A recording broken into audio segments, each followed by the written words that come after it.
Hi everyone, this is Adelynn. This week we are going to talk about how to deal with imposter syndrome. Do you struggle with imposter syndrome? Many people do, including myself. Imposter syndrome is when you liken yourself to being a fraud, being fake or phony, and simply put, you act inauthentically, as though you have a mask on, worrying that people will expose you with accusation of some sort or criticisms. Sound familiar?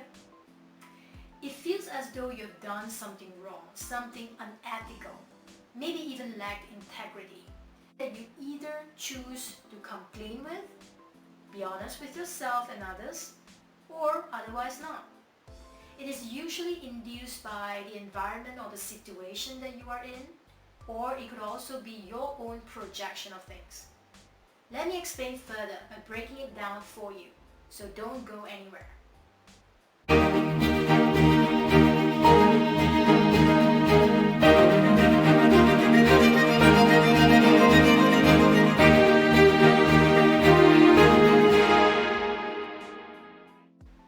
Now, let's take a look at the definition of imposter syndrome.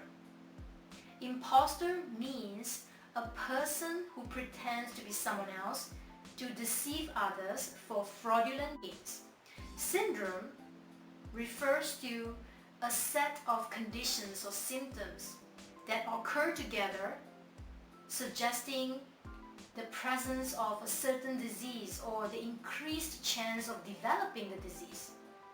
And now when you put the two words together, imposter syndrome suggests that the experience tends to be viewed as a pervasive mental illness or categorical personality disorder, which make anyone with imposter syndrome technically a patient. It doesn't sound very encouraging, does it? Now, according to a research at Yale University by Colligan Jr. and Sternberg in 1991, the better and more accurate term to help us understand imposter syndrome is actually perceived fraudulence. Now, as you hear, the word perceived alone arguably distinguishes the meaning from the initial of what we gain from just imposter syndrome. It refers to the private sense of feeling like an imposter or fraud, but also that self-referential, the subjective experience of usually high achievers who, despite their many successes, fail to internalize their accomplishments. They also have persistent self-doubts, critical self-concept, and also the fear of being exposed as fraud. Their investigation suggests that perceived fraudulence is a complex interplay of depressive tendencies, the inauthentic ideation, self-criticism, social anxiety, high self-monitoring skills, and also strong pressure to achieve and excel. So for instance, imposter syndrome usually shows up when you end up in an esteemed role or position that you are not fully ready for, or you find it hard or difficult to reconcile and justify your performance against your actual competence. On one hand, it is a great opportunity for you, but on the other hand, it also very quickly creates the discomfort and stress in you as you think that you do not have what it takes and it does not match your inherent abilities, which you attribute very quickly to a mistake that people have done in order to put you in that role, or an oversight by someone else, or even a mere stroke of luck. This is a feeling of inadequacy that can pose risk to your health, that leads to burnout, that has impact on your overall well-being, hamper your work performance, and also your career advancement. So now that you have a better understanding of what imposter syndrome is, How do you go about dealing with it when it arises? Let me share with you my point of view on this matter and the process that I go through to help me cope with imposter syndrome. First and foremost, let's drop the labels of imposter syndrome or perceived fraudulence for a moment. In fact, in the research studies, there are many more other terminologies being used to explain the same thing besides these two. For instance, you have imposter phenomenon, imposter experience, you have fraud syndrome, etc. Well, to me, it only makes things more complicated than it needs to be, and it creates more confusion, the debate to adopt different terminologies. Well, but in this case, it is the nature of research itself, but it doesn't help in the practical sense of it. So I want you now to imagine that I have a pot of sauce here on my hand, a glass pot of sauce here on my hand, on which its label has been stripped off. Alright? So now it no longer can be identified with its ingredients in it, even though the content is still very much the same.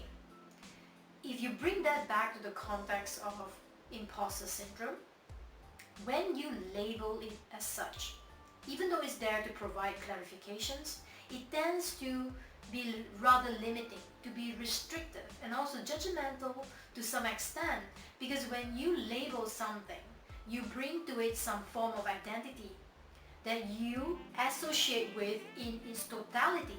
In other words, you either have it or you don't, and there's no middle ground. As such, it reduces now the fluidity of perceptions of it.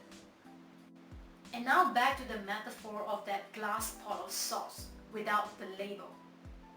Ideally, you could use your senses to taste and smell the ingredients that are contained in the sauce itself, instead of assuming that all the ingredients are there in the sauce based on what is printed on its label. Does that make sense? And notice the term imposter syndrome tends to fixate your attention to the meaning you give through the word's formation itself. And once you drop the label, you realize that what is left is actually just an emotion or a feeling that evoked inside of you as it happens. And all of a sudden, it becomes more relatable. It becomes recognizable. Instead of getting too caught out by the term imposter syndrome, you start to be more present with exactly the way you feel in that particular moment. The feelings that you have could come from a range of either fear, overwhelm, stress, anxiety, or even disappointment. Due to the self-critical thoughts, people with imposter syndrome, they become very anxious as others start to scrutinize or evaluate their work, which then creates the stress due to the strong pressure to achieve and excel.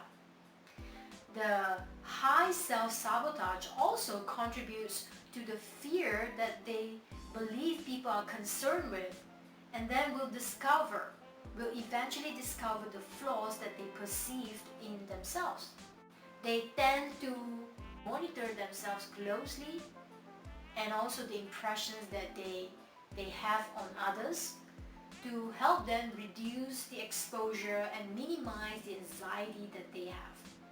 This will continue to exacerbate the fraudulent self-perception, which is there to protect them, but at the same time, it also inflates the views that others have on their performance.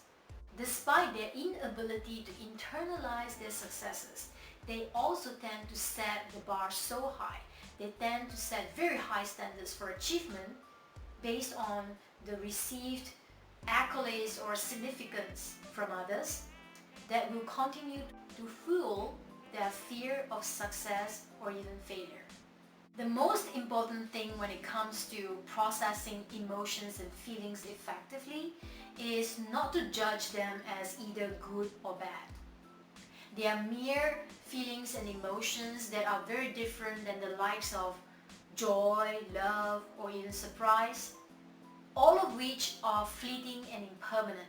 So your role here is really to recognize the sensations, sit with them, experience them without expectations, and continue to work on whatever it is that you're still supposed to do. According to the Harvard brain scientist Dr. Jill Bolte-Taylor, 90 seconds is all it requires for identification of the emotion and to let it dissipate while you simply notice it. When you respond to something external, there is a 90-second chemical process happening inside the body, after which any remaining emotional response is merely a personal choice. Let me repeat.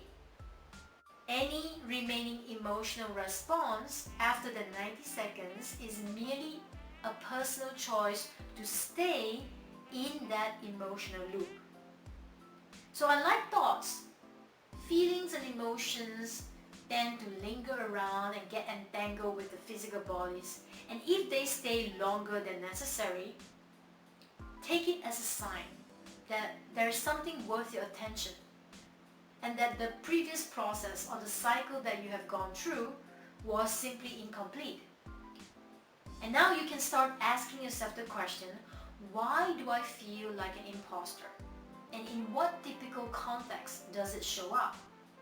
You see, a lot of people jump straight into asking how to deal with it instead of spending the moment to ask the question why, so that they can gain a deeper understanding of the potential root causes. When you can do that, the tendencies and opportunities will open up for you for a deeper understanding of what you're really dealing with. As you continue to ask yourself, am I really an imposter? Do I have something to hide? And if you can't even give a firm no as an answer, that beckons you to be really honest with yourself. If you are asking the questions, for instance, like, I don't know if I deserve to be here, or do I even belong here? And these are all self-esteem problems that indicates your low self-worth.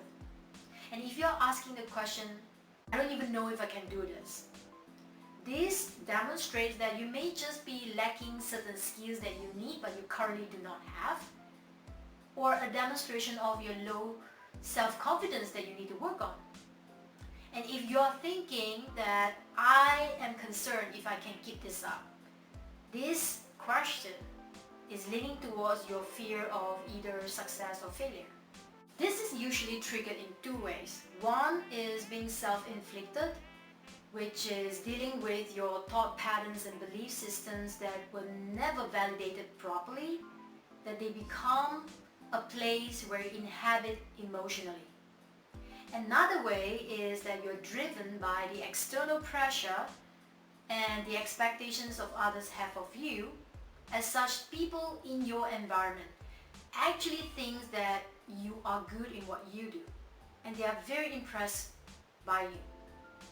But due to your own perfectionistic qualities, that you set the standards so high to even be achievable, you are unable to trust and appreciate your capabilities, your own talent and performance.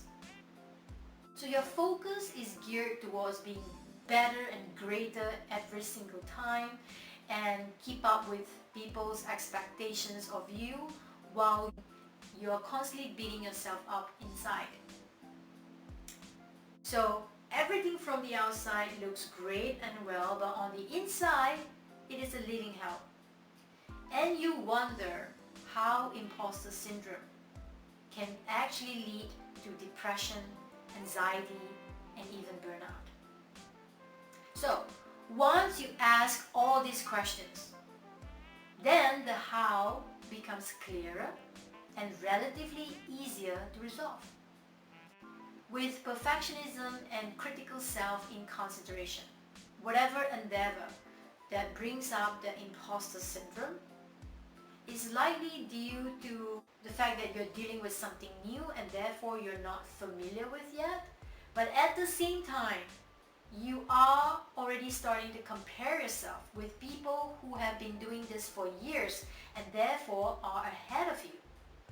So let's not forget that however you perceive other people as being more successful than you, do not forget about the amount of energies and effort that they have poured into being where they are today, honing their craft diligently behind the scenes, which is exactly what you need to do right now.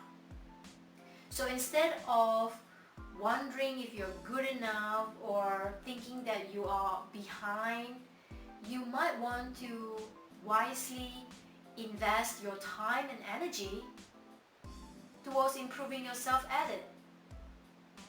So always remember to bring yourself back to who you are and remind yourself, recognize that you are right where you need to be.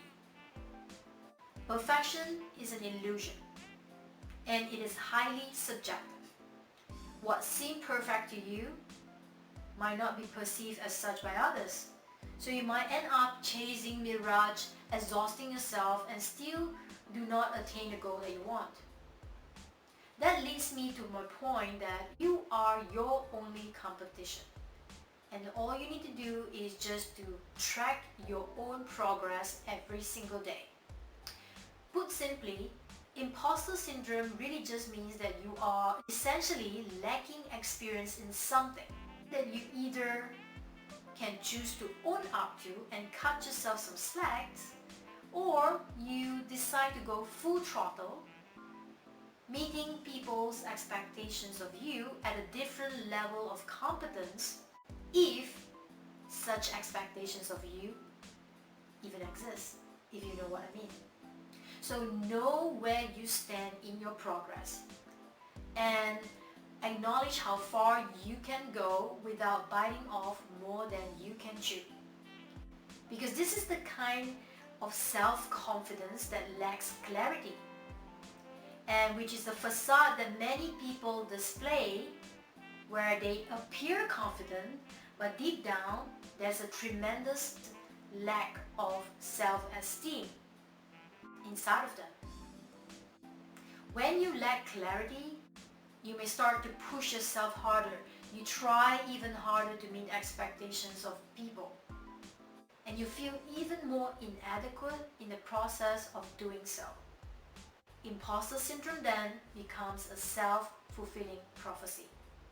Being authentic can feel scary to many people because it requires vulnerability to reveal that parts of us that we rather keep sacred or secret to ourselves. Well, it doesn't have to be anything jaw-dropping really, but as long as you can be honest and open about your current level of knowledge, skills, expertise, and experience to help you perform a role and deliver a task effectively from the get-go. You may find that people may actually be more appreciative of your genuinity and you as a person. Why? Because you have just given them a gift, the same gift of relaxing into themselves, really embracing both their own strengths and weaknesses. And last but not least, do not be afraid to admit, I don't know, when the context applies.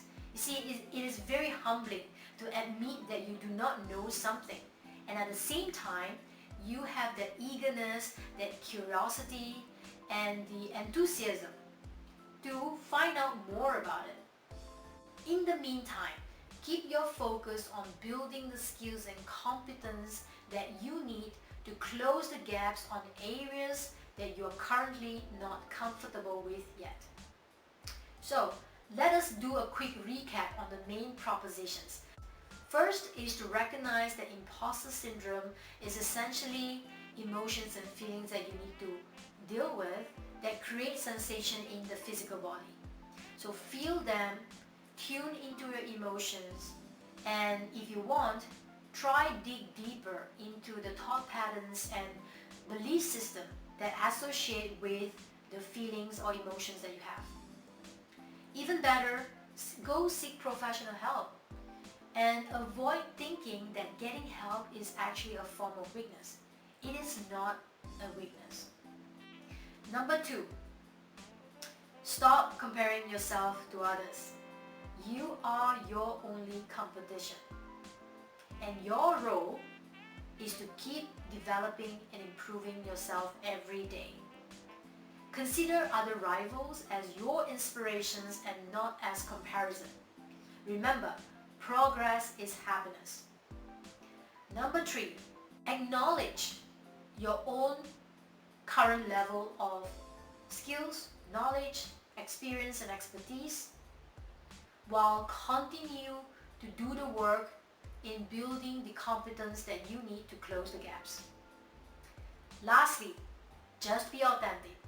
That means just be you. Be willing to learn and to say I do not know when the context applies.